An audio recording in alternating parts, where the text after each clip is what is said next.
bad luck, Stefanos, but considering your short off-season and your surgery, how can you sum up your Australian campaign? Oh, well, very happy that I had the opportunity to perform here in front of my Greek and non-Greek fans. Australia has a special place in my heart, and I always feel like I'm at home here. I strongly believe I will be able to do very well here one day, and give that joy and give that happiness to share it with the fellow Aussies here and the Greek community, because it is a tournament that I very much love, and it is a tournament that I want to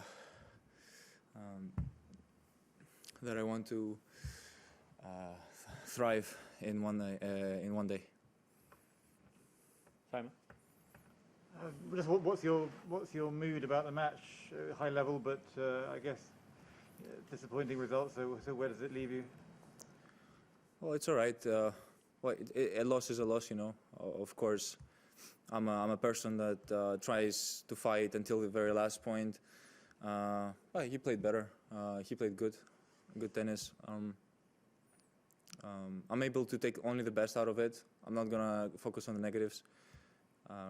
I have a long season ahead of me with a lot of opportunities, I believe, that I'm gonna try and grab and get the best out of my tennis, get the best out of my experiences that I can always work towards, and help myself improve physically, mentally, and improve my game generally. I see today's performance as a lesson that I can use to move forward. Okay. Stefanos, it seemed like for large parts of the match tonight you played really, really well, really high level. Is it easier emotionally to play well and lose, or to play badly and lose? Well, I played way better than I did last time. Last year I was completely cooked and exhausted after that 5-set match with Rafa. It took me, I wasn't able to recover the way I wanted to recover. And this year I was really into it from the very first point. I felt good with my shots, I felt good mentally, I felt good in terms of belief, and in terms of feeling that passion in the court. I was very close. The first tie break was an important one. You know, I feel like I could have won that one. Maybe should have followed a different tactic. But again, a lesson. The first tie break would have been very important. Had every opportunity to win it, but I didn't. I think it would have been a different match winning that first set, which would be, in fact, very crucial. I don't know. Steph, when he loses his cool like that and starts ranting, do you just try and ignore it, or do you think maybe that's good because he's obviously kind of feeling the pressure? Well, it's for sure funny. It's funny. I don't pay attention to this stuff. I know it's players like to do this stuff to throw you off mentally, and could be maybe a tactic. It's all right. He's not the most mature person, anyways. The accusation from him was that you were receiving coaching, and then there was a violation in the fourth set. Were you receiving any coaching? I wasn't. I mean, you saw me the other day, losing the score twice in 2 of my matches. I cannot hear anything when I'm playing. It's impossible. And having the crowd being so loud in every single point, I mean, you have to have super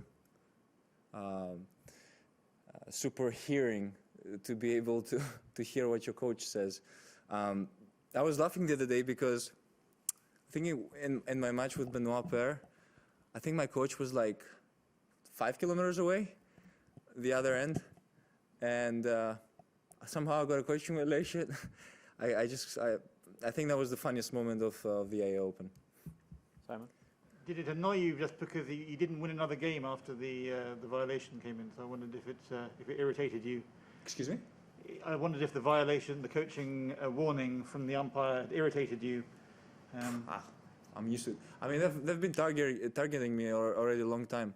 I feel like I've gotten a few in the past, and the umpires are always paying attention to my box, never paying attention to the opponent's box. And I feel like I've been a victim of that for a long time now. I mean, what can I say? I mean, the referees, I don't think they will ever understand that I cannot hear anything when I'm playing, because I'm trying to find solutions and try and read the game and recreate the game in my mind before the point starts. So last thing I want is someone giving me tips and giving me advice on what I should do. I'm not the kind of person that would try and listen when out there competing, playing, maybe in practice, maybe. Stefanos, are you able to identify what you need to do in your game to be able to take that next step? I think I've been able to take that next step, and that next step is serving without pain, something that I was unable to do, and my serve was at its worst a few months ago, having to deal with so much pain after every single serve I would hit. So I'm very happy and proud that I've gone through that procedure of being able to come back stronger and play pain-free. My serve, I've been very committed with my serve. I've been doing an incredible job bringing it higher in terms of percentages and having it more as a weapon than before. And you know, it was unfortunate today. I don't think anything threw me off, except that he was able to really cover the court well when I was serving and really generating a lot of power and depth from his shots. I'm not very concerned. You know, that is it. Last one in the room, Matt. Just wondering, have you spoken to your father to tell him not to talk? Yeah, I've had a discussion. I mean, my father, look, he's a person that when he gets into something, when there's a lot of action, his medicine is to talk, and you can't stop it. It's something that he does from nature. I've talked to him about it. I've tried, I've spent countless of hours trying to figure it out with him. But it's part of him. I'm pretty sure I'm going to keep receiving coaching violations, even though I will never listen to any single thing he says.